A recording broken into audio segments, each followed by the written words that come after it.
The firelight danced across weathered hands as Samuel McKenna settled deeper into his leather chair, the Montana winter of 1924 pressing against the windows of Broken Arrow Ranch like an old familiar ghost.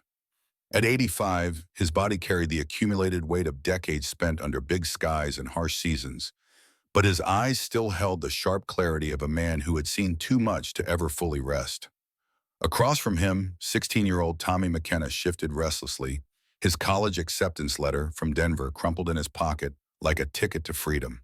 The boy had inherited the McKenna height and the stubborn jaw, but none of the patience that came from understanding what it meant to build something that would outlast your own breathing. "Tommy," Sam began, his voice carrying the gravelly texture of a man who had spent more years talking to cattle and horses than to people. "Before you decide to turn your back on all of this, let me tell you about the winter of 1869, about the time I learned that some decisions shape not just your life, but the lives of generations yet unborn." The old man's fingers traced the edge of a wooden box that had sat on the table between them, its surface worn smooth by decades of handling. Inside, Tommy knew, lay the artifacts of a story his grandfather had never fully told. A faded daguerreotype of a woman with intelligent eyes, a spent bullet casing, green with age, a letter bearing the seal of President Grant, and a simple gold wedding band that had belonged to the grandmother Tommy barely remembered. "You think this ranch, this life, is something to escape from," Sam continued, lifting the photograph with the careful reverence of a man handling something sacred. "But sometimes, son, the very thing you're running from is exactly what the world needs you to become." Outside, the wind howled across the same valleys where Sam's story had unfolded more than half a century ago, and as the old man's eyes grew distant, the present seemed to dissolve like smoke, carrying them both back to a time when honor was measured not in dollars earned but in promises kept. The Montana Territory of December 1869 was a land carved by extremes. Here, 40 degrees below zero was not just a temperature, but a test of character, where survival depended less on luck than on the ability to read the subtle language of wind and weather, of man and beast. The town of Copper Ridge squatted in the valley like a collection of wooden bones, its main street buried under 4 feet of snow that had been falling steadily for 3 days. Samuel McKenna, 30 years old and trail boss for the largest cattle operation in the territory, had intended to pass through Copper Ridge without stopping. His string of pack horses carried the wages for 2 months of driving 300 head of cattle from the railhead in Miles City to the winter ranges near the Canadian border. The money in his saddlebags represented not just payment for services rendered, but the foundation upon which he planned to expand Broken Arrow Ranch into something his grandfather would have been proud to claim. But even the best-laid plans of careful men could be derailed by the sound of an auctioneer's voice cutting through the howling wind. "What am I bid for Miss Elena Fairfield, age 25, daughter of the late Colonel Robert Fairfield of the Union Army? Debt to be satisfied, $350. Sam had stopped his horse at the edge of the small crowd that had gathered despite the brutal weather, more out of curiosity than intent. Auctions were common enough in the territories, where hard luck and harder winters regularly separated men from their possessions. But this was different. The figure standing on the wooden platform was not property or livestock, but a woman whose dignity remained intact despite circumstances that would have broken lesser souls. Elena Fairfield wore a navy blue dress that had seen better seasons, its fabric heavy with dampness from the falling snow. Her dark hair was pinned severely back, revealing a face that spoke of education and breeding, of drawing rooms and piano recitals rather than frontier survival. But it was her eyes that held Sam's attention. Green as spring grass, they blazed with a defiance that declared to anyone watching that while circumstances might dictate her situation, they would never own her spirit. "No one's bidding," muttered the man standing next to Sam's horse. "Folks around here don't take kindly to keeping the family of traitors." The word hit Sam like a physical blow. Traitor. He studied the woman's face more carefully, noting the aristocratic bone structure, the way she held her head despite the humiliation of her situation. Something familiar stirred in his memory, a ghost from the war years that he had thought buried forever. $50, called out a voice from the crowd, and Sam turned to see Victor Stone pushing through the small gathering. Stone owned the largest copper mine in the territory and had the soft hands and cruel mouth of a man who had never worked for anything he owned. She can work in the kitchen, earn her keep. Elena Fairfield's chin lifted another degree. I am not merchandise, sir. I am a piano instructor with credentials from the Boston Conservatory of Music. Stone's laughter was as cold as the wind. Piano lessons don't pay much out here, miss. Kitchen work's more practical.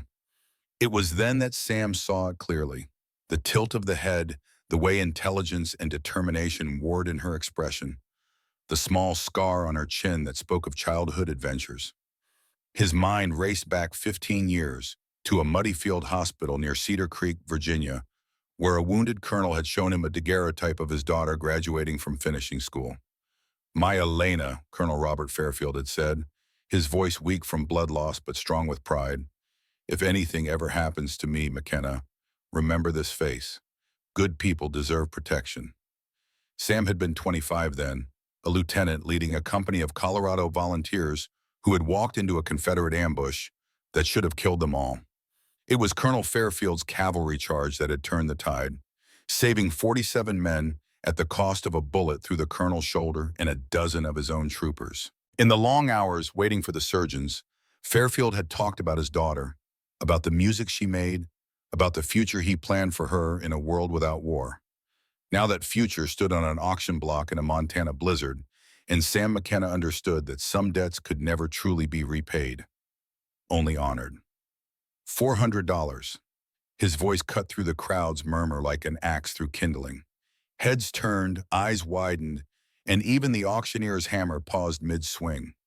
$400 was more money than most men in Copper Ridge saw in a year, enough to buy a decent horse or supplies for an entire winter. Victor Stone's face darkened. You've lost your mind, McKenna. That's a winter's wages for a woman you don't even know. Sam urged his horse closer to the platform, his eyes never leaving Elena Fairfield's face. Recognition flickered there, not of him specifically, but of something in his bearing that spoke of soldiers and honor and promises kept. My money, my choice, Stone. The auctioneer's hammer fell with a sound like judgment, and Sam swung down from his saddle to claim the daughter of the man who had saved his life.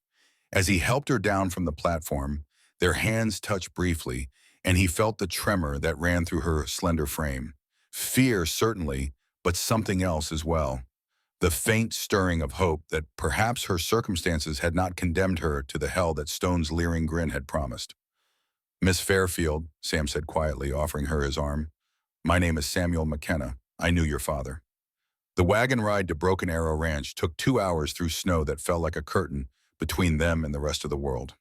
Elena sat wrapped in the buffalo robe Sam had provided, her hands hidden in fur-lined gloves that were too large for her delicate fingers. For the first hour, neither spoke, the only sounds the creak of leather and wood, the steady rhythm of the horse's hooves breaking through the crusted snow, and the constant whisper of wind through the bare branches of the cottonwoods that lined Whitefish Creek. It was Elena who finally broke the silence. Why did you pay so much money for someone you don't know? Sam kept his eyes on the trail ahead, reading the subtle signs that marked safe passage through country where a wrong turn could mean death. I told you I knew your father. Papa never mentioned a McKenna in his letters. Wouldn't have. We met only once, but it was enough. Sam's hands tightened on the reins as the memory surfaced, bringing with it the smell of gunpowder and blood, the screams of wounded horses, the particular silence that followed a cavalry charge. Cedar Creek, Virginia, October 19th, 1864. Your father's regiment saved my company from a Confederate ambush. Elena turned to study his profile, noting the scar that ran from his left temple to his jaw, the way his shoulders carried themselves with military precision, even in civilian clothes. You were there? At Cedar Creek? Lieutenant McKenna, 1st Colorado Volunteers. Your father showed me a photograph that night in the field hospital. Said if anything ever happened to him, I should remember your face, that good people deserve protection. The words hung between them like a bridge, connecting past and present, debt and payment, death and the chance for something that might, with care and time, grow into life. Elena's eyes filled with tears that she refused to let fall, understanding now that her rescue had come not from charity, but from honor, not from pity, but from the unbreakable bonds forged in the crucible of war. He died 2 years ago, she said quietly. Pneumonia, complicated by the wound he took at Cedar Creek. He spoke of the war sometimes, but never with details, never with names. Good officers protect their men, even in memory. They crossed the creek at a ford that Sam had used 1,000 times, the ice thick enough to support the wagon, but thin enough that he could hear the water running beneath. On the far side, the land opened up into a valley that spoke of careful stewardship and patient work. Fences in good repair marked pastures where cattle gathered in the shelter of windbreaks, planted by hands that understood the rhythms of the seasons. Buildings clustered together like a small town, connected by paths kept clear of snow through daily use. Broken Arrow Ranch, Sam said, pride evident in his voice despite his attempt to keep the words matter-of-fact. 3,000 acres, 400 head of cattle, enough hay stored to feed them through the worst winter the territory can throw at us. Elena stared at the sight before her, trying to reconcile this evidence of prosperity and permanence with the solitary cowboy who had bought her freedom. The main house was built of logs that had been cut and fitted with the precision of a craftsman, its windows glowing with warm yellow light that promised comfort and safety. The barn stood solid as a fortress, its size speaking of serious business rather than mere subsistence. Smaller buildings dotted the landscape like satellites, each serving its purpose in the complex dance of keeping life and hope alive in a land that tested both daily. "This is yours?" she asked, wonder coloring her voice. "Belongs to the McKenna family. My grandfather homesteaded it in 1847. My father expanded it before he died in the war. Now it's my responsibility to see it thrives." As they approached the main house, figures emerged to greet them. A man with graying hair and the weathered features of someone who had spent his life reading weather and managing animals stepped forward to take the horses. His movements spoke of competence and quiet authority, and when he smiled at Sam, it was with the familiarity of long friendship. "Miguel Santos," Sam said by way of introduction. "Ranch foreman and the man who taught me everything I know about cattle and character." Miguel touched the brim of his hat in acknowledgement. "Welcome to Broken Arrow, señorita. Maria has dinner waiting, and there's hot water for washing if you need it." Behind him, a younger man appeared, barely more than a boy, but carrying himself with the careful confidence of someone working hard to prove himself worthy of trust. Billy Crawford had the lean build of a natural horseman and eyes that held both innocence and determination in equal measure.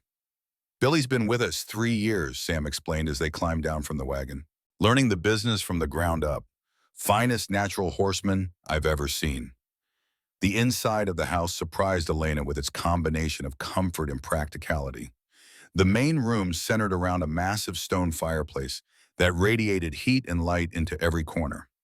Furniture built to last generations rather than follow fashion filled the space without crowding it. Books lined one wall, their titles speaking of a man who valued learning as much as livestock. And there in the corner where the lamplight fell most kindly stood a piano.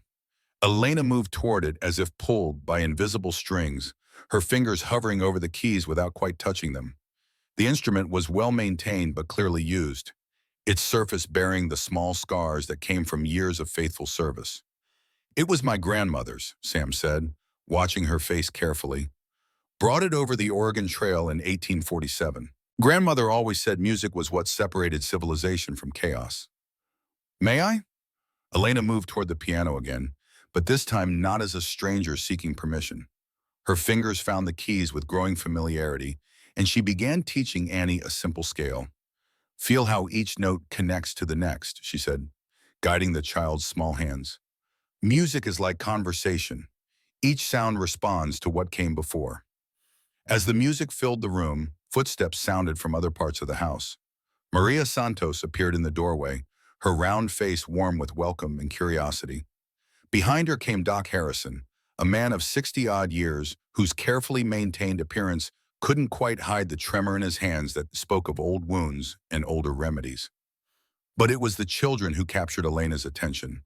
3 of them, ranging in age from perhaps 8 to 12, standing in the doorway with the careful stillness of young creatures unsure of their welcome. A Mexican boy with Miguel's dark eyes and serious expression, a girl with red hair and freckles that spoke of Irish heritage, and a boy whose features and coloring marked him as Native American, watching the world with the patience of someone who had learned early that survival often depended on careful observation.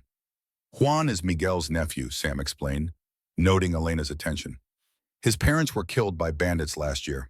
Annie Murphy's folks died in a mine collapse, and Little Bear's family succumbed to smallpox. They live here now, part of the family. Elena's hands stilled on the piano keys as the full scope of what she was seeing became clear. This was not simply a cattle ranch run by a successful businessman. This was something rarer and more precious, a place where the broken could heal, where family was defined not by blood, but by choice and commitment, where the fortunate took responsibility for those whom fortune had abandoned. They're beautiful, she said softly and meant it. They're good children, learning to read and write, to handle horses and cattle, to understand that hard work and honest dealing are the foundation of any life worth living. Sam moved to the mantelpiece where a daguerreotype in a silver frame showed an elderly couple standing before a much smaller version of the current house. My grandparents believed that land was meant to be improved, not just used, that each generation had an obligation to leave things better than they found them. Elena rose from the piano bench, smoothing her skirts with hands that no longer trembled. And you've honored that belief. Tried to, but lately, Sam paused, seeming to weigh his words carefully.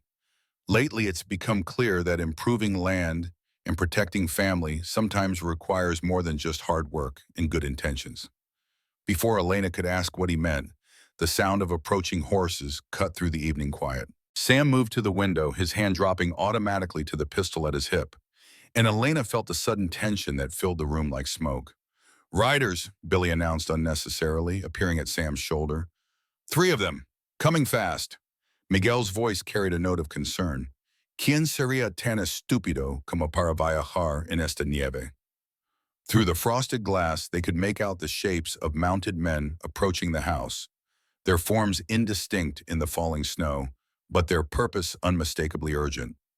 Sam opened the door, letting in a swirl of wind and ice, and called out into the darkness.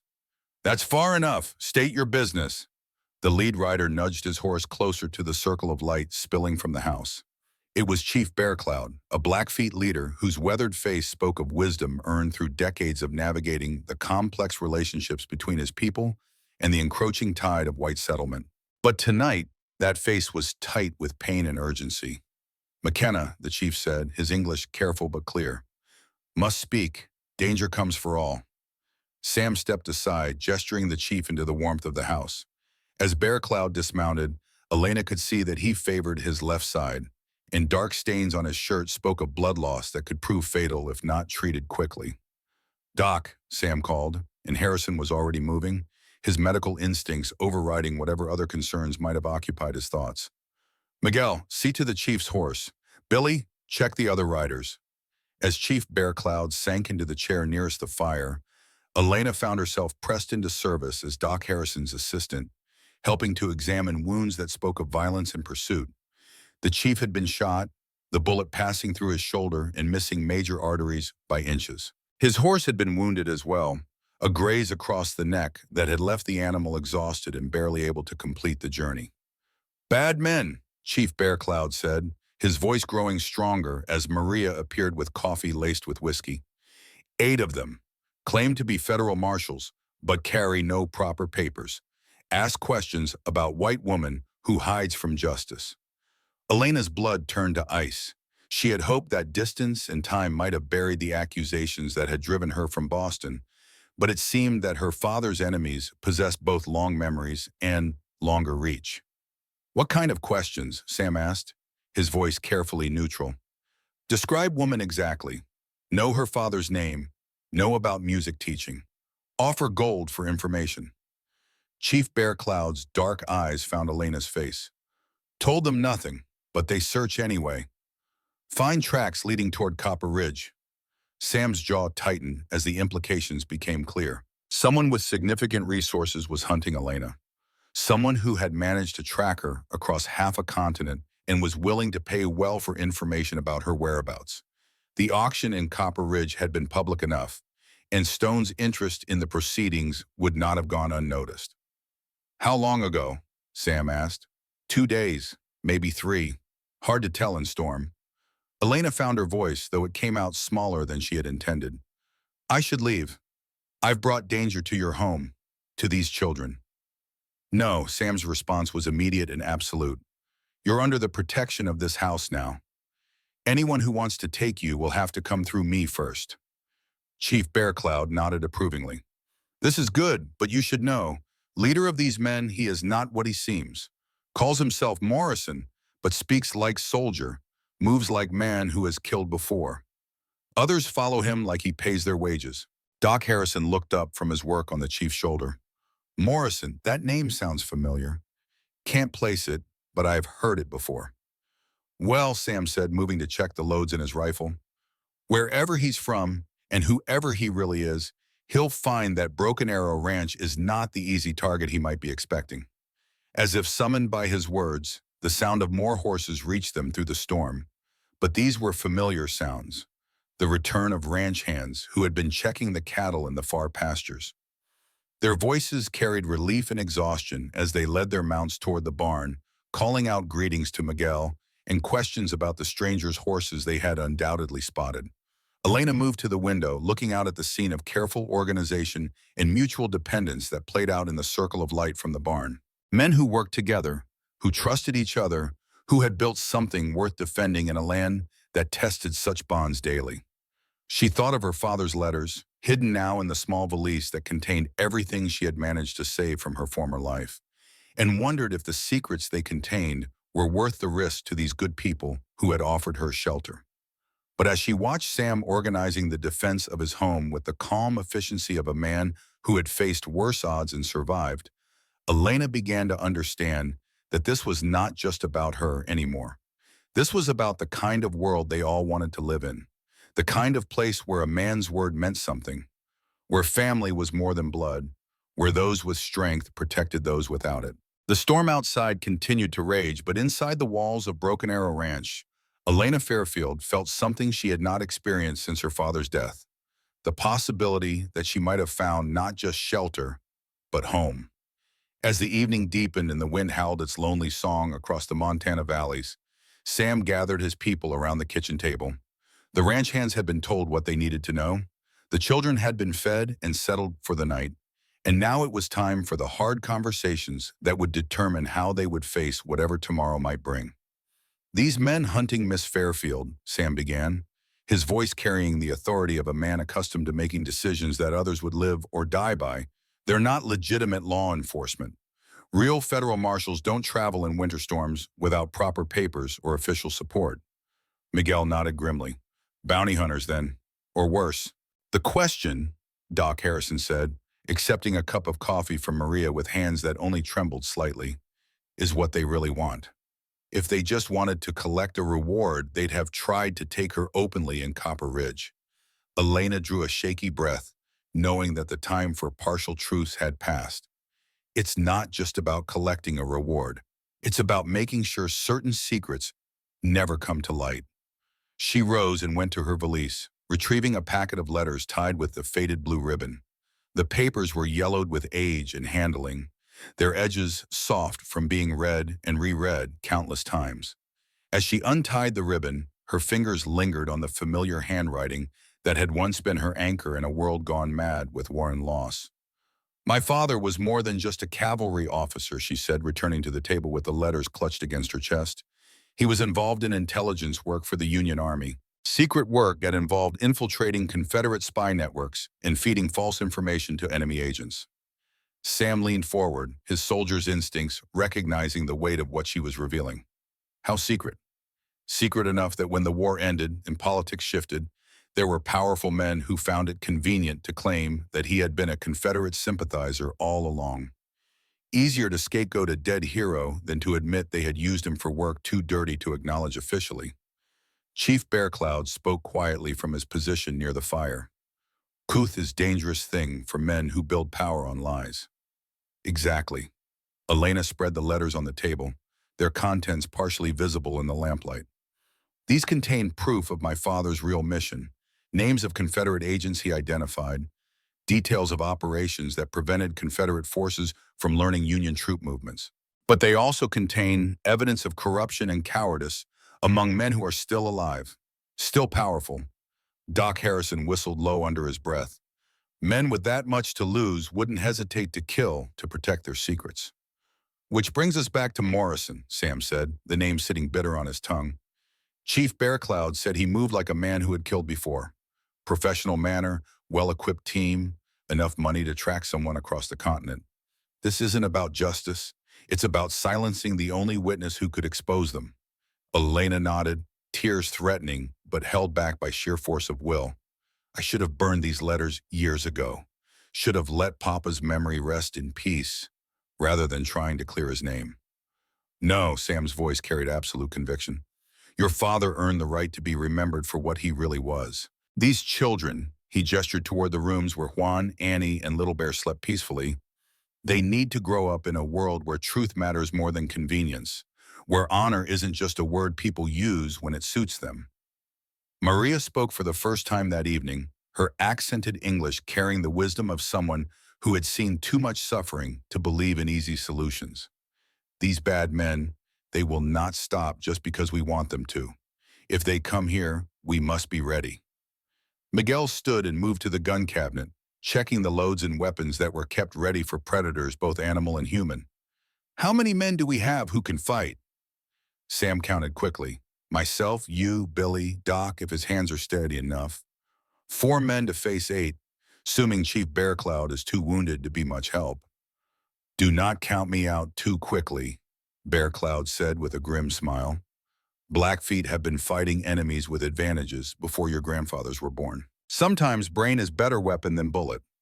Billy spoke up from his position near the window, where he had been watching for any signs of movement in the darkness beyond. What about the women and children? If shooting starts, they'll need somewhere safe. Root cellar, Sam said immediately. Stone walls, only one entrance, enough supplies to last a week if necessary. Maria knows where everything is stored. Elena felt the weight of responsibility settling on her shoulders like a physical burden. This is my fault. My decision to keep these letters, to seek vindication for Papa's name, has put all of you in danger. Sam moved around the table to stand beside her chair, his presence solid and reassuring in a world that seemed determined to shift beneath her feet.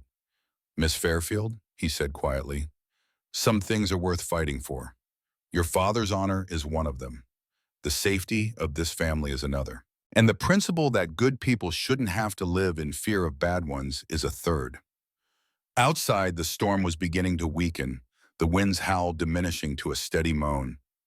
In a few hours, dawn would break over the Montana valleys, and with it would come the test that would determine whether Broken Arrow Ranch represented sanctuary or merely a temporary reprieve. As the adults dispersed to their various preparations, Elena remained at the kitchen table, staring at her father's letters in the flickering lamplight. Somewhere in the darkness, men with guns and false badges were planning her capture or death, driven by secrets that had already cost too many lives. But here, in this house filled with the evidence of what people could accomplish when they chose to build rather than destroy, she felt something she had not experienced since childhood. The absolute certainty that she was not alone. The winter of 1869 would test them all before it was finished, but Elena Fairfield was no longer the frightened woman who had stood on an auction block begging for dignity. She was part of something larger now, something worth defending, and she would face whatever came with the strength that flowed from knowing that some bonds were stronger than fear, some promises more powerful than threats, and some truths too important to die in silence. The blizzard that had raged for 3 days finally began to weaken as dawn broke over Broken Arrow Ranch on December 15, 1869. But the respite brought little comfort to those who understood what clear skies might mean for their survival.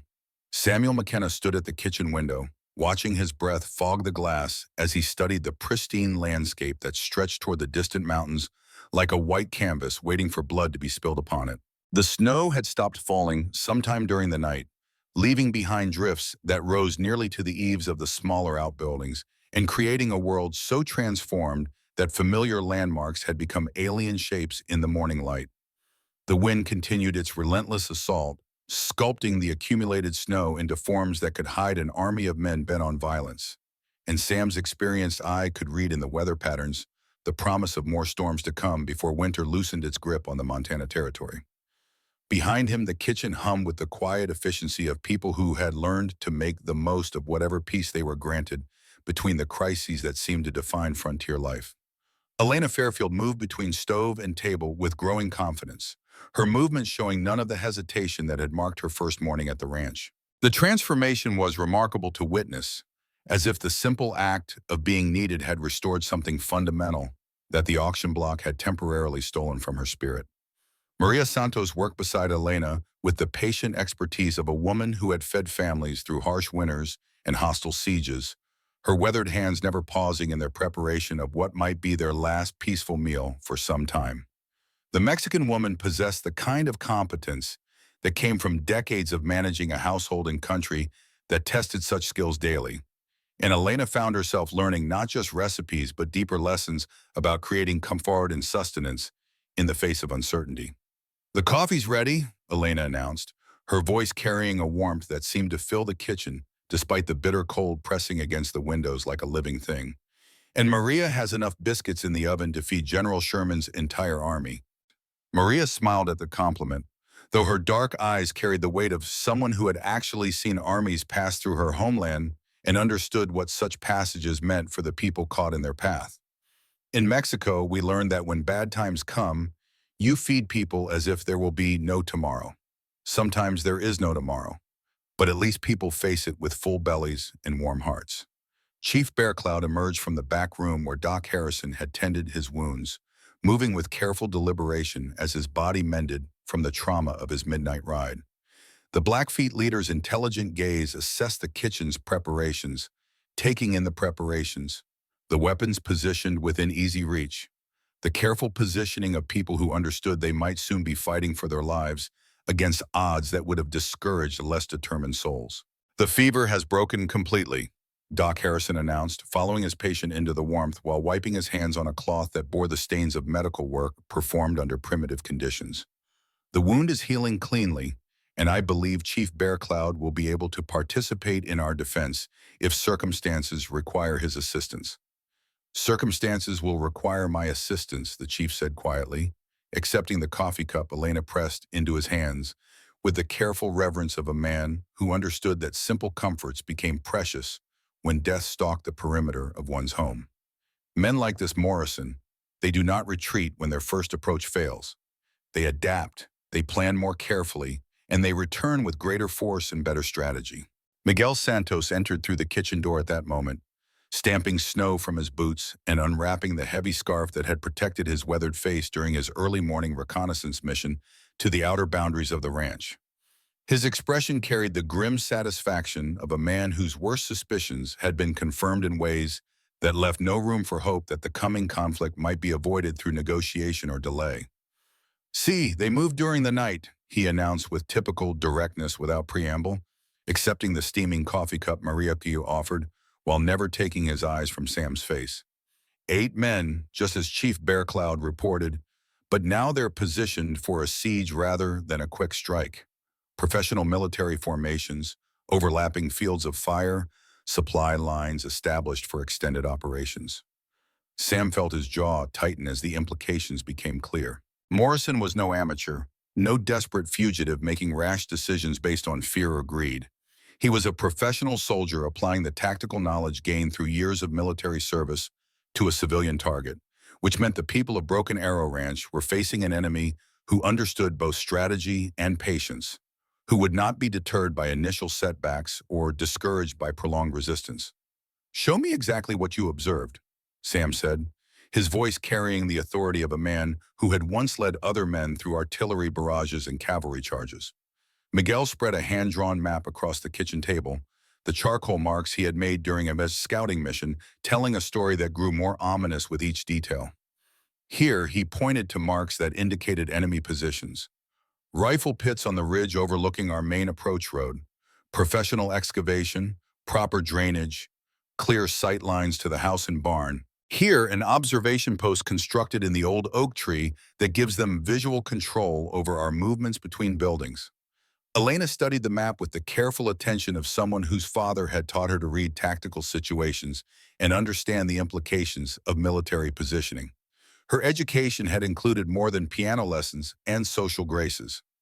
Colonel Fairfield had insisted that his daughter understand the realities of warfare, believing that such knowledge might someday prove essential for her survival in a world that seemed determined to test the courage of good people. "They're not just trying to capture me," she said slowly, her finger tracing the enemy positions with growing understanding. "They're trying to control the entire ranch operation. Why would Morrison need such elaborate defensive positions just to apprehend one woman carrying a few old letters?" Chief Bear Cloud's weathered features creased in what might have been approval as he recognized the intelligence behind Elena's question. "Daughter of soldier sees truth that others might miss. These men plan more than simple kidnapping or arrest.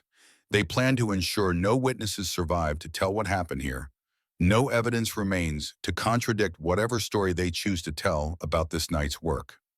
The silence that followed was broken by the sound of running feet on the stairs as the three children descended from their sleeping quarters, their young faces bright with the resilience that seemed to be childhood's greatest gift in a world that tested such qualities daily. Juan Santos, Miguel's 12-year-old nephew, appeared first, his dark eyes alert and serious beyond his years, carrying himself with the careful precision of someone who had learned early that survival often depended on paying attention to details that adults might overlook. Behind him came Little Bear, the 10-year-old Blackfeet boy whose quiet intelligence had impressed everyone at the ranch, moving with the fluid grace that spoke of traditional training in observation and stealth.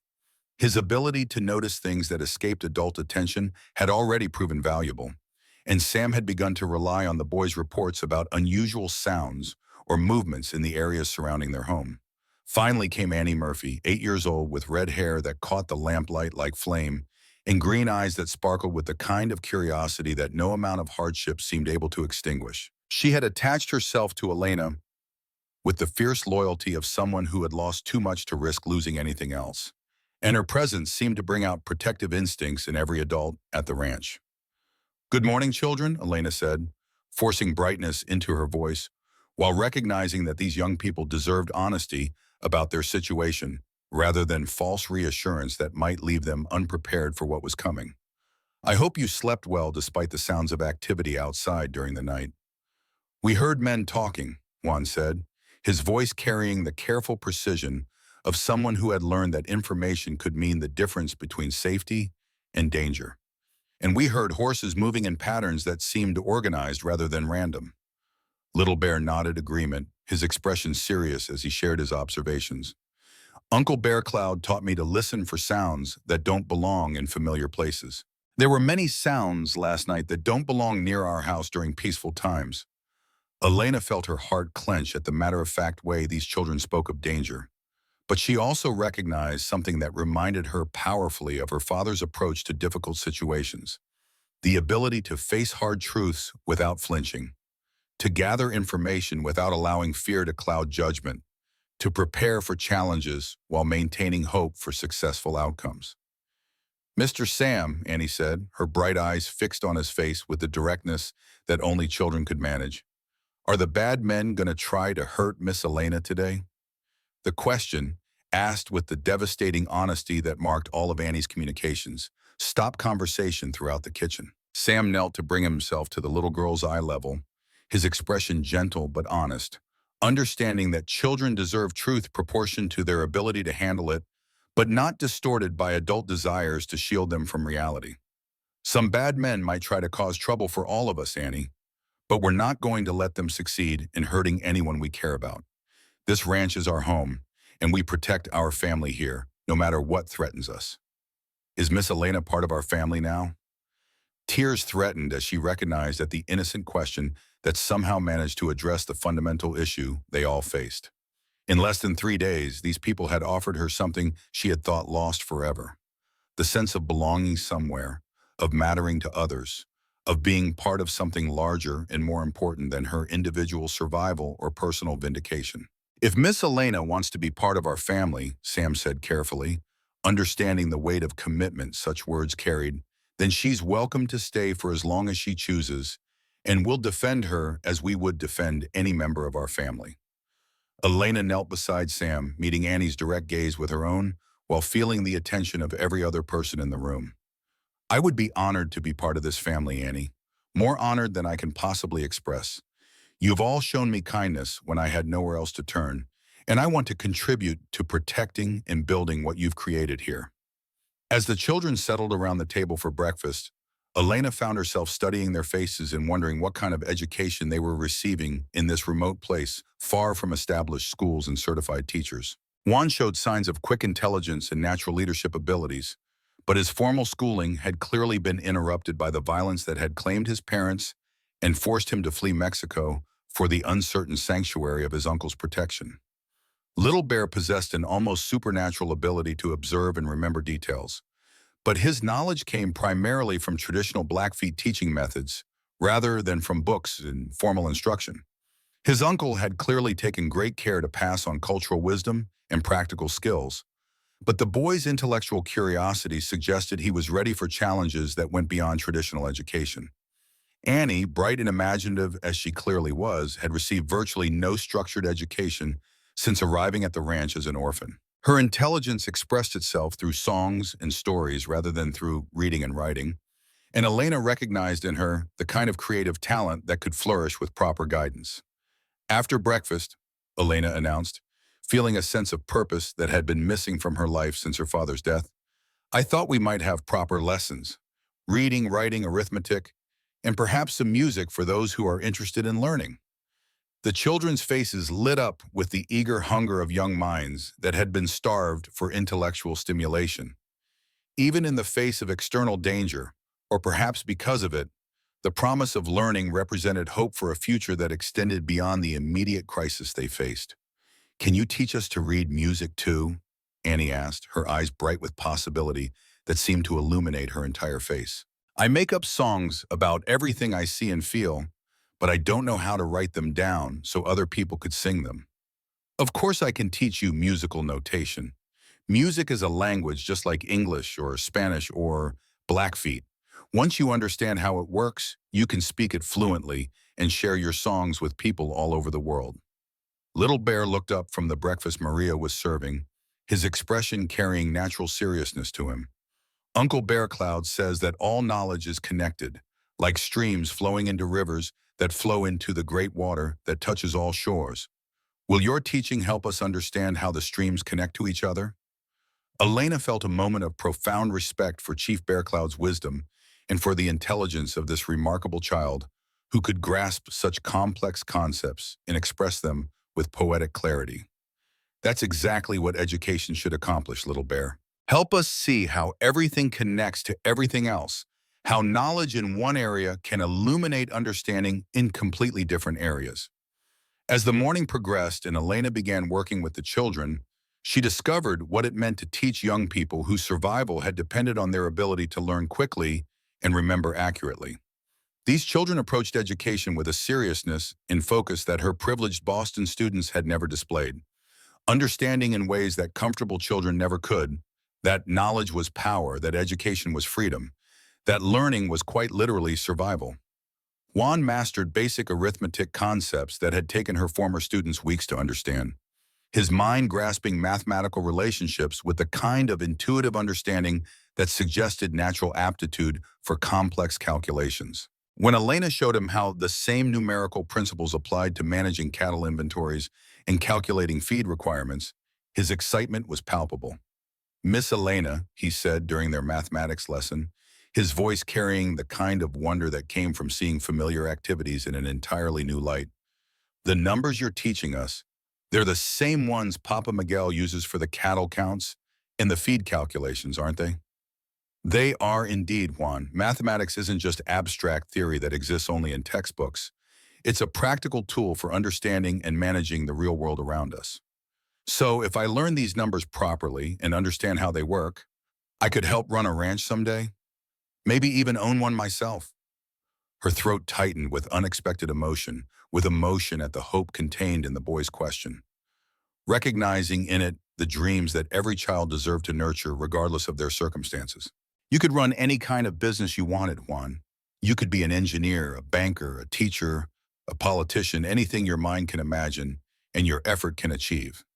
Little Bear looked up from the book he was reading with careful attention, his finger following the words as he sounded out unfamiliar terms. In the old days, Blackfeet children learned by watching and doing, by listening to stories that contain the wisdom of generations.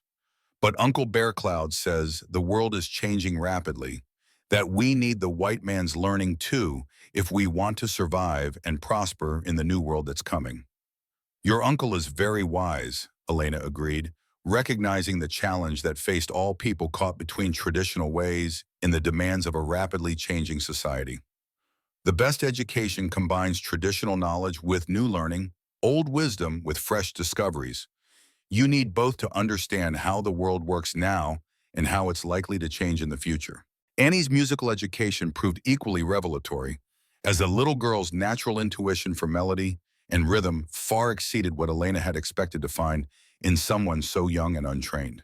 Within an hour, Annie was reading simple musical notation and playing basic melodies on the piano with a fluency that suggested she would surpass her teacher's abilities within a few years of consistent instruction.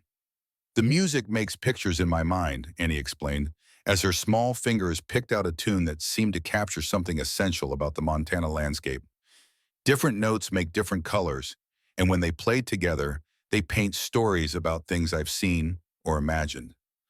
Elena realized she was witnessing something rare and precious, the emergence of genuine artistic talent in an environment that could nurture and develop such gifts. In Boston, Annie would have been dismissed as a charming but unremarkable child whose creative impulses needed to be channeled into more practical directions. Here, her imagination was valued as a contribution to the community's spiritual and cultural life. As the afternoon wore on, Elena began to understand the deeper currents that flowed beneath the surface of life at Broken Arrow Ranch. Sam McKenna had created something far more complex and valuable than a successful cattle operation. He had built a community based on principles that transcended the usual boundaries of race, culture, family background, and economic status. Here, worth was measured by contribution rather than inheritance. Respect was earned through character rather than assigned by birth. And the future belonged to those willing to work for it regardless of their past circumstances or social origins. The ranch functioned as a kind of laboratory for testing whether people of different backgrounds could build something together that was stronger and more valuable than what any of them could achieve individually. Your Mr. Sam is quite an unusual man, Elena commented to Maria as they worked together preparing the substantial evening meal that would fortify everyone for whatever challenges the night might bring. Most ranch owners, in my experience, care primarily about immediate profits and operational efficiency. He seems to care about something much deeper and more complex. Maria's weathered hands never paused in their work, but her expression softened with genuine affection for the man who had given her family sanctuary after her husband's death in a mining accident that had left her with nowhere else to turn. Senor Sam, he understands that land is not just dirt and grass to be exploited for profit. Land is community. Land is future. Land is responsibility to those who came before and those who will come after. His grandfather must have been quite a remarkable man to instill such values in a family line. His grandfather, yes, but also the war. War teaches a man what matters most when everything else is stripped away. Senor Sam, he learned in the war that good people must stand together against bad people, or the bad people will destroy everything good that exists in the world. Elena thought about her father's letters, hidden now in the metal box that Sam had provided for their safekeeping. Those letters represented the same principle Maria had just described, the absolute necessity of standing against evil regardless of the personal cost, the moral obligation to preserve truth even when lies would be more convenient or profitable.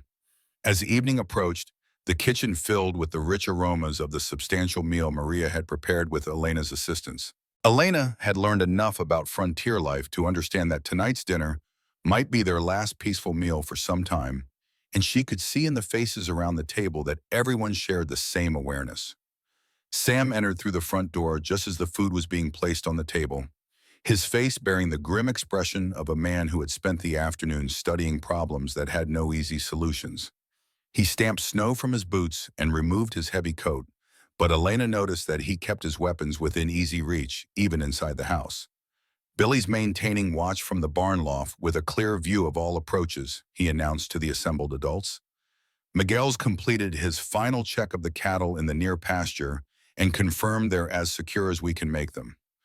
Doc's organized our medical supplies and established a treatment area in the root cellar. Chief Bear Cloud is resting but ready to move quickly if circumstances require it. Responsibility settled on her shoulders, settling on her shoulders like a physical burden that grew heavier with each passing hour. This is all happening because of because I refuse to let my father's enemies bury the truth along with his reputation.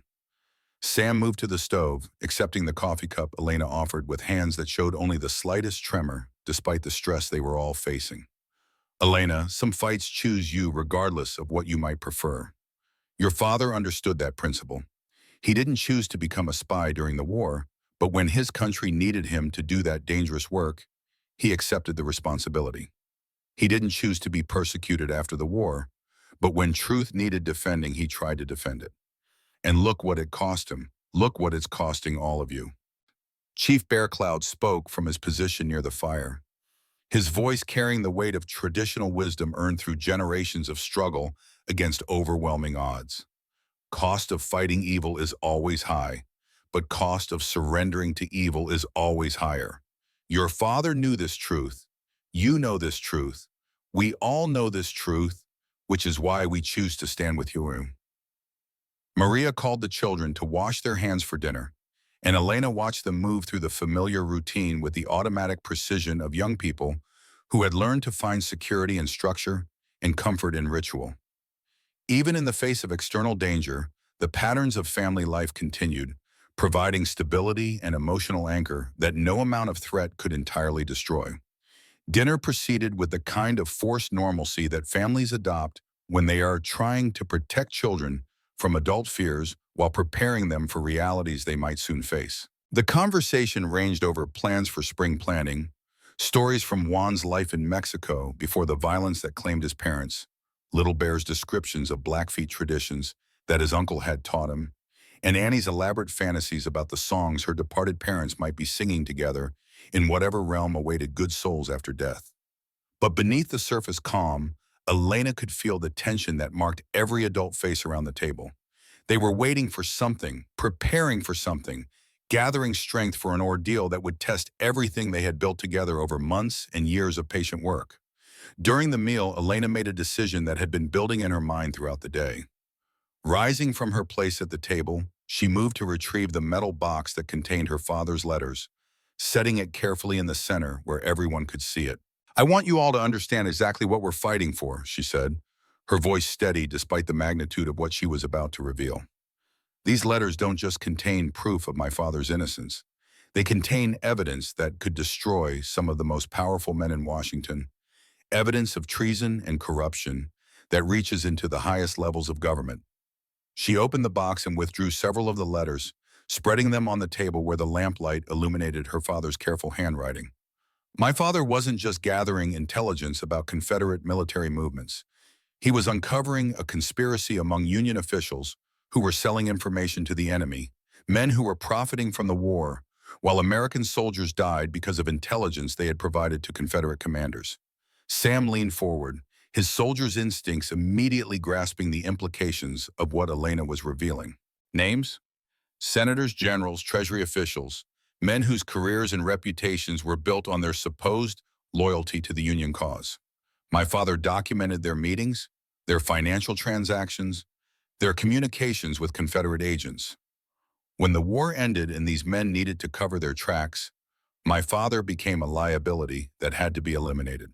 Chief Bear Cloud nodded slowly, his expression reflecting the grim understanding of someone who had seen similar betrayals in his own people's history. And now they have sent this Morrison to silence the last witness, to destroy the evidence that could expose their crimes. Exactly. But Morrison isn't just their hired agent.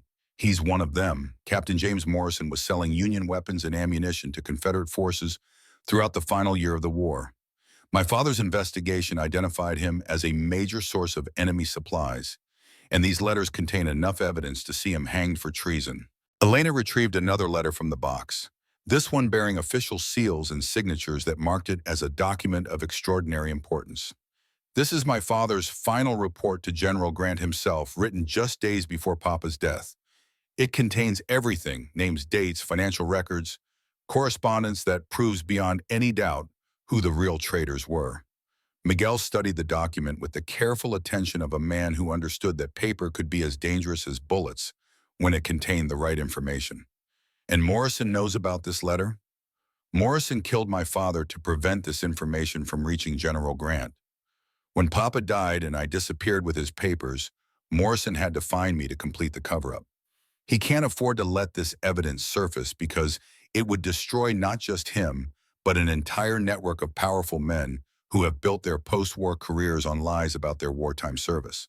Doc Harrison looked up from the letters with the expression of a man who finally understood the true scope of what they were facing. So we're not just protecting Elena from a rogue bounty hunter, we're protecting evidence that could reshape the entire narrative about who the real heroes and villains were during the war. Which explains why Morrison has the resources for such an elaborate operation, Sam said grimly. He's being funded by men who have everything to lose if this information becomes public. Elena carefully returned the letters to their box, her movements deliberate and reverent. I've been thinking about this all day, about how to ensure that this information survives even if we don't. I have an idea, but it will require your help and your trust. Tell us, Sam said simply. I want to create multiple copies of everything, complete sets and partial sets, coded versions and clear text versions. I want to hide these copies in different locations around the ranch and beyond, with instructions for how they should be delivered to newspapers and government officials if something happens to us. Chief Bear Cloud leaned forward with interest. Like scattering seeds so that plants will grow even if some are destroyed. Exactly like that. And I want to create false versions as well. Documents that contain enough accurate information to seem authentic, but with deliberate errors that would lead Morrison's supporters into traps. If they try to use falsified evidence to discredit the real documents, the errors will expose them as frauds. Elena looked around the table at the faces of people who had become her family in ways that transcended blood relationships. But this plan will take time, and it will require us to hold out long enough for me to complete the work. Are you willing to take that risk? The answer came not in words, but in the expressions of absolute determination that marked every face around the table. These people had already committed themselves to principles that transcended personal safety, and Elena's request only made explicit what they had already accepted implicitly. It was just after the children had been settled in their beds that the sound they had all been dreading headed them through the evening quiet. Hoofbeats on the frozen ground, approaching slowly but with unmistakable purpose and military precision. Sam rose immediately, his hand dropping to the pistol at his hip as he moved toward the front window.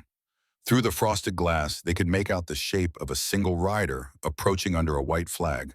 But Elena had learned enough about frontier warfare to understand that such gestures meant nothing when dealing with men whose fundamental nature was treacherous. Everyone else stays inside, Sam instructed as he reached for his heavy coat. If shooting starts, Elena and Maria take the children to the root cellar immediately. Chief Bear Cloud and Doc, take positions where you can cover the approaches, but remain hidden from view. Her heartbeat accelerated as Sam stepped onto the front porch. But she also felt something else, a strange calm that seemed to descend from somewhere outside her own fears and uncertainties. She thought of her father facing Confederate cavalry charges with steady nerves, of him leading men through artillery fire without flinching, of Chief Bear Cloud standing against overwhelming odds to protect his people. Courage, she realized, was not the absence of fear, but the decision to act rightly despite being afraid. Through the window, she could see Sam standing motionless on the porch as the rider approached, his military bearing evident even in civilian clothes. The approaching horseman carried himself with the confidence of someone accustomed to command, someone who expected his orders to be followed without question or hesitation. "McKenna," the rider called as he drew his mount to a halt just outside easy pistol range, his voice carrying clearly in the cold air. "I think it's time we had a civilized conversation about resolving this situation to everyone's satisfaction." Elena recognized the voice immediately, felt it like ice water in her veins. Morrison.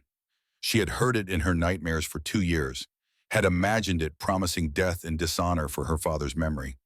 Now it was here, in the real world, offering terms that she knew would sound reasonable until examined closely for their real meaning. "State your business, Morrison," Sam replied, his voice carrying clearly despite the wind, "and keep your hands where I can see them." "My business is quite simple, McKenna. I want the woman and whatever documents she might be carrying. You turn them over to me, and everyone else lives to see spring planting." Elena felt Miguel's reassuring presence at her shoulder, and Chief Bear Cloud's steady breathing beside her as they watched the confrontation unfold. These people had chosen to stand with her, despite understanding the risks, despite knowing that the easy path would be to simply hand her over to Morrison and return to their peaceful lives. "Those are interesting terms for a federal marshal," Sam said, his tone carefully neutral, but carrying undertones that suggested he was far from convinced by Morrison's claims to legitimate authority. Morrison's laugh carried no warmth, only the cold calculation of a predator who believed his prey was trapped. "Federal law is whatever I say it is out here, McKenna. You're harboring a fugitive from justice, interfering with official government business. That gives me all the authority I need to take whatever measures I deem appropriate for the situation." Elena felt her anger building as she listened to Morrison's lies. The same lies that had destroyed her father's reputation and driven her into exile. This was the man who had murdered her father, who had pursued her across a continent, who was now threatening the only people who had shown her genuine kindness since her world collapsed around her. "The thing about authority, Morrison," Sam said, his voice gaining strength and conviction, "is that real federal marshals carry proper identification papers. They coordinate their activities with local law enforcement. They follow established procedures that don't involve camping in rifle pits and making threats against civilian families." Even from her position inside the house, Elena could see Morrison's posture change, the careful mask of official legitimacy beginning to slip and reveal something uglier underneath. His horse shifted restlessly, responding to the tension in its rider's body. "You're walking very close to a dangerous line, McKenna. I'd advise you to step back before you cross it permanently." "I'm calling you Captain James Morrison, late of the 5th Colorado Volunteers, cashiered for selling arms and ammunition to Confederate agents. I'm calling you a traitor and a murderer who has been hiding behind a false identity for years, and I'm telling you to get off my land before I decide to solve this problem permanently." The silence that followed seemed to stretch like a held breath before a thunderclap. Elena could feel the moment when words would give way to violence, when the careful dance of negotiation would collapse into the brutal reality of survival. Morrison's hand moved toward his weapon, and Elena understood with absolute clarity that the time for talking had ended. The gunshot cracked across the valley like divine judgment, followed immediately by the splintering of wood as Morrison's bullet tore through the doorframe where Sam's head had been a split second earlier. Sam had already moved, diving behind the stone water trough that sat at the edge of the porch, his own pistol appearing in his hand with the practiced speed of a man who had survived too many such moments to be caught unprepared. Miguel's rifle spoke from the barn loft where he had positioned himself during dinner, the heavy slug kicking up snow dangerously close to Morrison's horse and forcing the man to abandon his mount and seek shelter behind the woodshed. Chief Bear Cloud appeared at Elena's shoulder, his wounded condition not preventing him from moving with the fluid grace of a warrior whose reflexes had been honed by decades of conflict. "Now we see what kinds of federal marshal shoots first and asks questions later," he said with dark humor that somehow managed to cut through the tension. Elena felt her hands trembling, but not with fear. The trembling came from rage, from months of running and hiding and accepting the role of victim when she should have been fighting back. Morrison wanted her father's letters. Morrison wanted to silence the truth. Morrison wanted to destroy everything good and decent that Broken Arrow Ranch represented. She moved to the gun cabinet where Sam kept his collection of rifles, selecting a Winchester that felt balanced and familiar in her hands. Her father had insisted that she learn to shoot properly, had made her practice until she could hit targets at distances that impressed even experienced marksmen. The time had come to put that training to practical use. "Elena," Maria said urgently, moving to gather the children who had awakened at the sound of gunfire. "You should take the little ones to the cellar as Senor Sam instructed." The children should definitely go to the cellar, Elena agreed, checking the rifle's action with movements her father had drilled into her until they became automatic responses. But I'm not hiding anymore, Maria. I'm done running from these people. It's time to fight back. Through the kitchen window, she could see muzzle flashes blooming like deadly flowers in the gathering darkness as Morrison's men opened fire from their prepared positions. The siege of Broken Arrow Ranch had begun in earnest, but this time the defenders were ready. This time they were fighting for something worth preserving. And this time Elena Fairfield was no longer running from her father's enemies. She was hunting them. The battle for Broken Arrow Ranch erupted with the sudden violence of a Montana thunderstorm, transforming the peaceful winter landscape into a hellscape of muzzle flashes and splintering wood.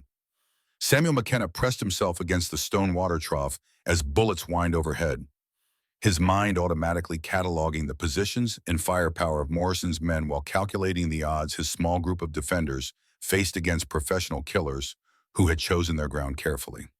From the barn loft, Miguel's rifle cracked with methodical precision, each shot carefully aimed to keep Morrison's men honest while conserving ammunition that would become precious as the night wore on. The Mexican foreman had fought in his homeland's wars before coming north, and his experience showed in the way he controlled his firing rhythm and selected targets that would have maximum psychological impact on attackers who had expected an easy victory. Chief Bear Cloud materialized at the corner of the house like a ghost made of shadow and determination, his wounded shoulder forgotten as warrior instincts honed by decades of conflict took control of his movements. In his hands, he carried a rifle that seemed almost alive as he used traditional Blackfeet hunting techniques to appear, fire, and disappear before return fire could find him. Elena Fairfield knelt at a window that commanded a clear view of the woodshed where Morrison had taken shelter.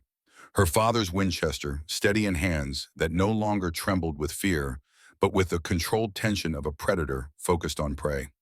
The months of running were over. The years of hiding behind lies and accepting the role of victim had ended. Tonight, she would fight for her father's honor with the same courage he had shown on the battlefields of Virginia. "Elena," Doc Harrison called from his position at the opposite window. "I count 6 muzzle flashes from the ridge, 2 more from the old oak tree. That accounts for all 8 of Morrison's men." "They're trying to establish a crossfire that will pin us in the house," Sam replied, his military training helping him read the tactical situation with professional clarity. "Classic siege tactic. Keep us contained while they move to better positions."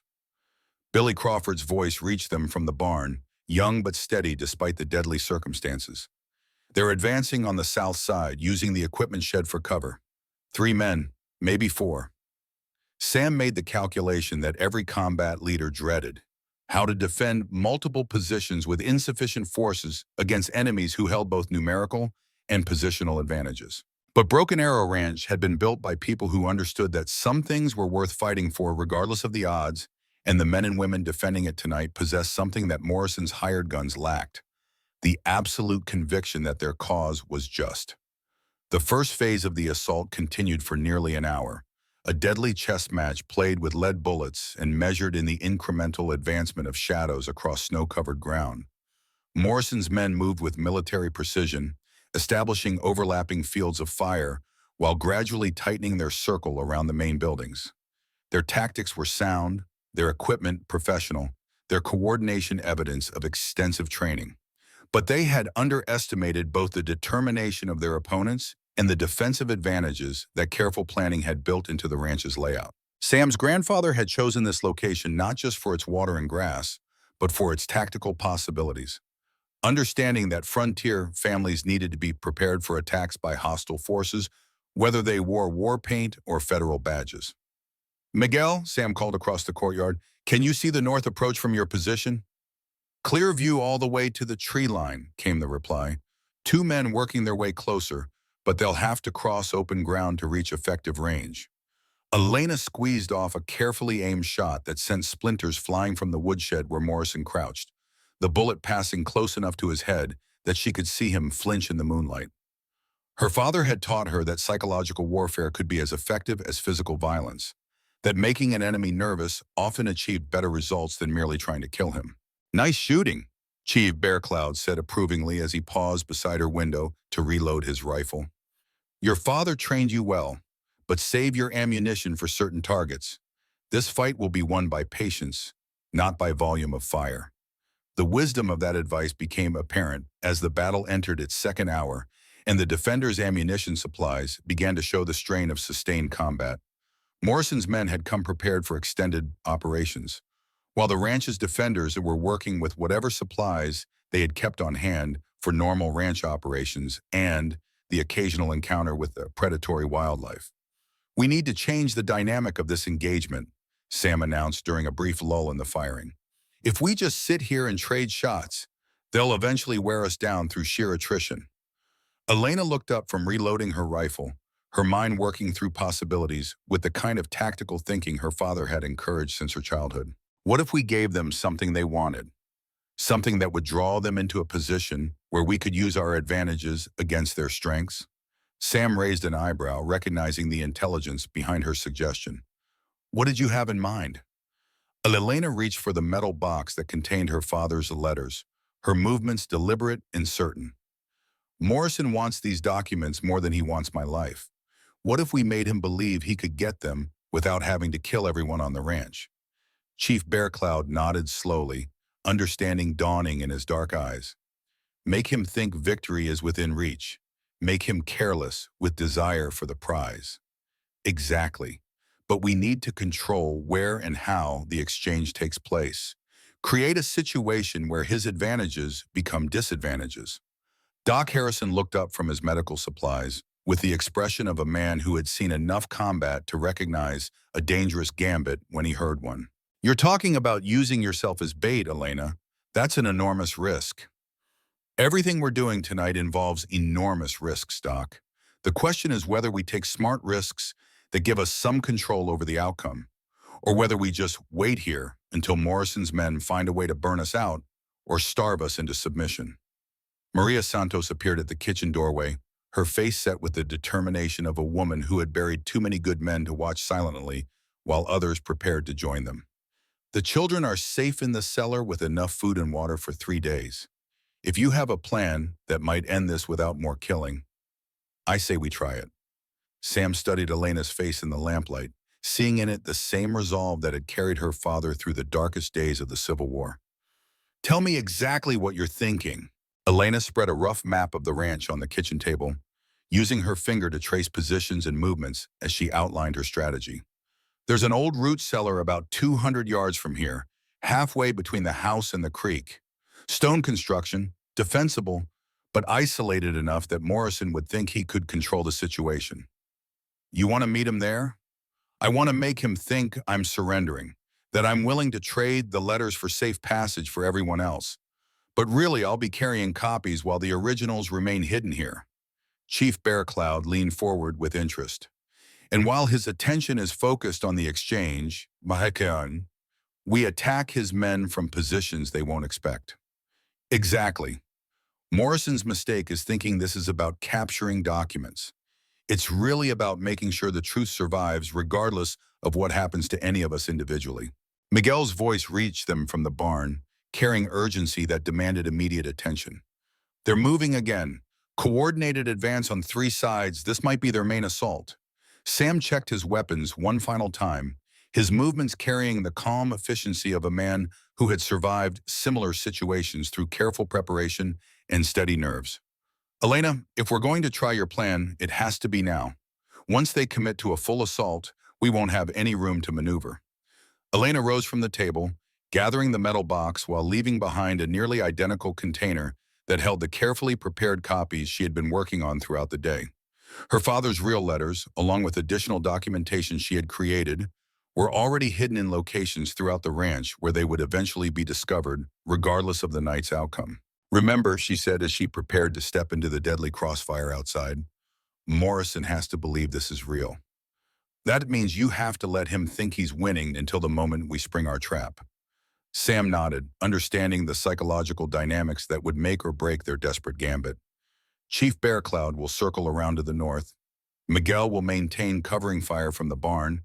Doc and I will create the impression that we're pinned down and desperate. When Morrison moves to the cellar for the exchange, we'll have him isolated from his support." Elena paused at the door, looking back at the faces of people who had become her family in ways that transcended blood relationships or social conventions. Whatever happens out there, I want you to know that these past few days have been the happiest of my life since Papa died. You've given me something I thought I'd lost forever, the knowledge that good people still exist in this world. Save the speeches for after we've won, Sam said with a grim smile. Good people exist, but they still have to fight for the privilege of staying alive long enough to matter. Elena stepped into the Montana night, her boots crunching on snow that sparkled like scattered stars under a moon that provided just enough light to make movement visible to watching eyes. Behind her, the house that had offered sanctuary fell away as she moved toward what might be either salvation or destruction for everyone she had come to care about. Morrison's voice reached her before she had covered half the distance to the old cellar, carried on wind that seemed to cut through her heavy coat like a blade designed specifically for that purpose. Miss Fairfield, I presume you've reconsidered your situation and reached the correct conclusion about cooperation. I want to make a deal, Morrison, she called back, her voice steady despite the fear that threatened to overwhelm her resolve. The letters for safe passage for the people in that house. They're innocent in this. Their only crime was showing kindness to a stranger. Morrison emerged from his concealment behind the woodshed, his rifle held ready but not immediately threatening. In the moonlight, Elena could see that he was exactly what she had expected. A man whose military bearing couldn't quite hide the corruption that had eaten away his soul from the inside. Smart girl. Your father raised you to recognize when resistance becomes futile. Elena felt anger flare at Morrison's casual reference to her father, but she forced herself to maintain the pretense of defeat that was essential to their plan's success. My father raised me to protect innocent people. These folks have suffered enough because of secrets that should have stayed buried with the men who created them. Indeed, they should have. Your father's inconvenient honesty caused problems for a great many important people, Miss Fairfield. Problems that require permanent solutions. As Elena approached the stone cellar where she had agreed to make the exchange, she could see Morrison's men moving to new positions that would give them clear fields of fire while preventing any possibility of rescue or escape. Their movements showed professional competence, but also the overconfidence that came from believing victory was assured. That overconfidence would be their downfall. The documents, Morrison said as Elena reached the cellar entrance, extending his hand with the casual expectation of immediate compliance. All of them, including any copies you might have created. Elena handed over the metal box with movements that suggested reluctant surrender rather than calculated deception. There's everything my father wrote about the corruption in the Union Army command structure. Names, dates, financial records, correspondence that proves who the real traitors were. Morrison opened the box with eager anticipation, his eyes scanning the documents by moonlight, while Elena watched his expression change from triumph to confusion to dawning suspicion. The papers she had given him were expertly crafted forgeries that would fool casual inspection, but contained deliberate errors that would expose them as fakes under careful examination. These documents, Morrison said slowly, his voice carrying dangerous undertones, they're not complete. Where are the rest of your father's papers? That's everything I managed to save when I fled Boston. If you're looking for something specific, maybe you should tell me what it is instead of pretending this is about justice or national security. Morrison's mask finally slipped completely, revealing the desperate criminal beneath the facade of legitimate authority. You know exactly what I need, girl. The letter your father wrote to General Grant, the one that contains the complete list of names and financial transactions. That letter is worth more than your life and the lives of everyone on this ranch. Elena felt a cold smile touch her lips as she realized Morrison had just confirmed something she had suspected but hadn't been certain about. Her father's final letter to Grant was still missing, still somewhere that Morrison couldn't reach it, still representing a threat that kept powerful men awake at night. I'm afraid that particular letter was destroyed in a fire before I left Boston, she said with the kind of calm certainty that she knew would drive Morrison to desperation. You've traveled all this way and killed all these people for documents that no longer exist. Morrison's response was immediate and violent. His rifle came up to shoulder level, aimed directly at Elena's heart, while his voice carried the fury of a man whose carefully constructed world was collapsing around him. You're lying. Your father was too careful, too professional, to keep only one copy of something that important. Perhaps, but even if other copies exist, you'll never find them. Papa taught me too well how to hide things from people like you. The sound of gunfire erupted from multiple directions as Sam's carefully planned counterattack began with the precision of a military operation. Chief Bear Cloud appeared like a vengeful spirit among Morrison's men, his traditional warfare techniques allowing him to strike from directions they never anticipated. Miguel's rifle spoke with deadly accuracy from a new position that caught the attackers in a crossfire they hadn't prepared for. Morrison spun toward the sound of battle, momentarily forgetting Elena in his desperation to maintain control over a situation that was rapidly spiraling beyond his ability to manage. That moment of inattention was all Elena needed. She lunged forward, using techniques her father had taught her for close-quarters combat, and managed to knock Morrison's rifle aside just as he pulled the trigger. The bullet meant for her heart went wide, smashing into the stone wall of the cellar with a spray of sparks that illuminated the deadly struggle now taking place in what had been a peaceful ranch yard. Morrison was stronger and more experienced in hand-to-hand combat, but Elena fought with the fury of someone defending not just her own life, but the honor of everyone who had ever stood against corruption and betrayal. They rolled through the snow, each trying to gain possession of the rifle that had fallen between them, while around them the larger battle raged with increasing intensity. Sam appeared out of the darkness like an avenging angel, his pistol trained on Morrison with the steady accuracy of a man who had never missed when lives depended on his marksmanship. "Let her go, Morrison, it's finished." Morrison laughed, a sound that carried no humor but plenty of madness. "Finished? This is just the beginning, McKenna. Even if you kill me tonight, there are others who will come. Powerful men with long memories and longer reach." "Maybe so," Sam agreed, his finger tightening on the trigger. "But they'll come knowing that some fights cost more than they're worth, and some people are too dangerous to leave alive." The gunshot echoed across the Montana Valley like final judgment, and Morrison's body crumpled into the snow that would soon cover his grave. Around them, the sounds of battle began to fade as Morrison's leaderless men recognized that their mission had failed and their employer was dead. Elena rose slowly from the snow, checking herself for injuries and finding only bruises and minor cuts that would heal with time. The immediate danger was over, but she understood that the larger struggle would continue as long as powerful men had secrets worth killing to protect. "Is it really finished?" she asked, watching Sam reload his pistol with movements that suggested he expected more trouble before the night was over. "The immediate threat is finished," Sam replied carefully, but Chief Bear Cloud was right about one thing. Men like Morrison don't work alone. There will be others. As if to emphasize his point, the sound of approaching horses reached them through the winter air. Multiple riders moving fast, but these carried no threat. The riders who emerged from the darkness wore the uniforms of genuine federal marshals, led by a man whose bearings suggested both competence and legitimate authority. "Marshal Davis, federal court at Helena," the lead rider announced, dismounting and approaching with his badge clearly visible. "We've been tracking Morrison and his men for the better part of 2 months. Glad to see you folks are still breathing." Elena felt relief wash over her like warm water, but also a wariness earned through too many encounters with men who claimed to represent justice while serving only their own interests. "How do we know you're legitimate?" Marshal Davis smiled, an expression that suggested genuine humor rather than predatory calculation. "Smart question, Miss Fairfield.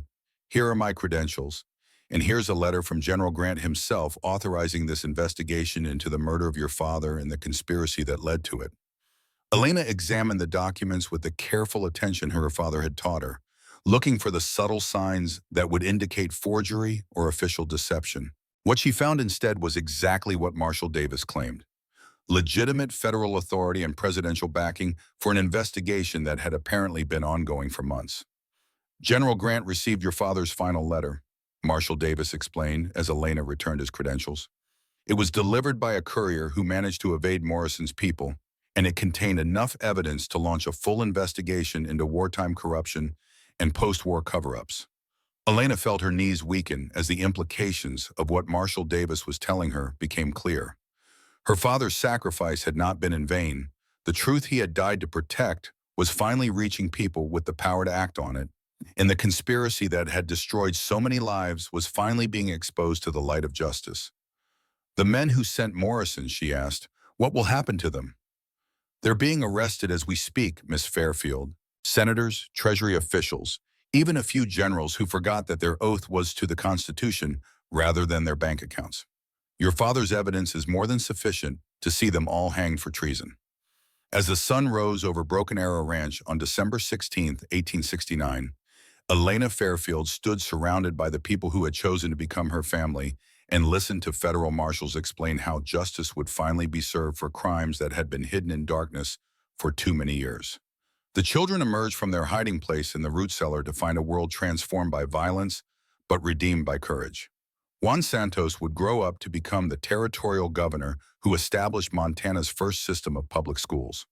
Little Bear would become the first Native American to serve in the United States Senate, carrying forward his uncle's wisdom into a new century that desperately needed such guidance. Annie Murphy would become one of America's most celebrated composers, her songs capturing something essential about the frontier experience while honoring the memory of a winter night when good people stood together against overwhelming odds and proved that truth was stronger than lies, that honor was more powerful than corruption, and that families built on choice and commitment were stronger than any bond created by mere accident of birth. Sam McKenna and Elena Fairfield were married 3 months later in a ceremony that brought together representatives from every culture and background that had found sanctuary at Broken Arrow Ranch. Their union symbolized something larger than romance. It represented the possibility of building something new and better from the fragments of lives that had been broken by circumstances beyond their control. Chief Bear Cloud lived to see his 100th birthday, spending his final years teaching children from throughout the territory the traditional wisdom that connected all knowledge like streams flowing into rivers that flowed into the great water that touched all shores. His grave marker, carved by Little Bear's own hands, bore words in both Blackfeet and English. "Here lies a man who understood that truth is stronger than bullets, that honor is more valuable than gold, and that courage shared among friends can overcome any darkness that threatens the light." Elena's piano became the center of cultural life for the entire region, as children from dozens of families gathered weekly for lessons that taught them not just music but the deeper truth that all knowledge was connected, that education was freedom, and that learning was the most powerful weapon against ignorance and hatred. The letters that had cost so many lives were eventually donated to the Library of Congress, where they remain available for scholars seeking to understand the complex realities of a war that tested every principle America claimed to represent. Elena's father was posthumously awarded the Medal of Honor for his intelligence work, and his grave in Virginia was marked with a headstone that bore the simple inscription, "He served truth when truth was dangerous, and died so that justice might live." As Elena sat at her piano 20 years later, playing for grandchildren who bore the names of 3 different cultures but shared the values of one extraordinary family, she often thought about the winter night that had changed everything. The music that flowed from her fingers spoke of struggle and sacrifice, of courage rewarded and honor vindicated, of the truth that some bonds were stronger than blood and some fights were worth any cost. Outside her windows, Montana stretched toward distant mountains that held the promise of new seasons and fresh possibilities. The ranch that had offered sanctuary to a desperate woman on an auction block had become something larger and more important, a demonstration that people of goodwill could build communities based on justice rather than prejudice, that strength could be used to protect rather than exploit, and that the future belonged to those brave enough to create it rather than merely inherit it.